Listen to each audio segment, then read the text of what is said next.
કેશોદ પોલીસે તલવાર લઈ ફેંકી પીણું પીધેલી હાલતમાં જાહેરમાં સીન સપાટા કરતા યુવાનને ઝડપી લીધો હતો। કેશોદ પોલીસમાં તહેવારો દરમિયાન કાયદો વ્યવસ્થાની જાળવણી માટે કેશોદ પોલીસ સ્ટેશનના પોલીસ ઇન્સ્પેક્ટર પીએ જાદવ દ્વારા પોલીસ સ્ટાફને સતર્ક રહેવા કડક સૂચના આપી છે। ત્યારે કેશોદ પોલીસ સ્ટેશનના ASI Shabirbhai Dal, police constable Bhayabhai Meraman Karmata PCR સહકારી વાનમાં શહેરના પૂર્વ વિસ્તારમાં પેટ્રોલિંગ કરી રહ્યા હતા। ત્યારે કંટ્રોલ રૂમ દ્વારા સૂચના આપવામાં આવી હતી કે કોર્ટ સામે ફેંકી પીણું પીધેલી હાલતમાં હાથમાં તલવાર લઈ એક યુવાન જાહેરમાં સીન સપાટા કરી રહ્યો। તુરંત જ ASI Shabirbhai Dal, police constable Bhayabhai Meramanbhai Karmata airport road પર કોર્ટ સામે પહોંચી તપાસ કરતા એક યુવાન હાથમાં તલવાર લઈ આટા ફેરા કરતો નજરે પડતા ઝડપી પંચોની રૂબરૂમાં પૂછપરછ કરતા પોતાનું નામ વિનોદ ઉર્ફે રાહુલ કિશોરભાઈ દેવડા, ઉંમર વર્ષ 30, રહેવાસી એરપોર્ટ રોડ, કોર્ટની સામે કેશોદવાળાએ ફેંકી પીણું પીધેલી હાલતમાં હોય પ્રોહિબિશનના ગુના હેઠળ મહેરબાન જિલ્લા મેજિસ્ટ્રેટના જાહેરનામાનો ભંગ કરવાના ગુના હેઠળ સોનેરી કલરના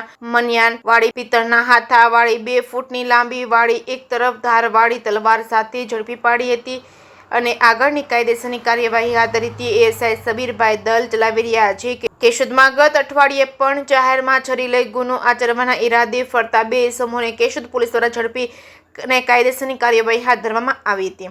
જે કે ગુજરાતી સાથે રાજુ પંડ્યા, કેશોદ।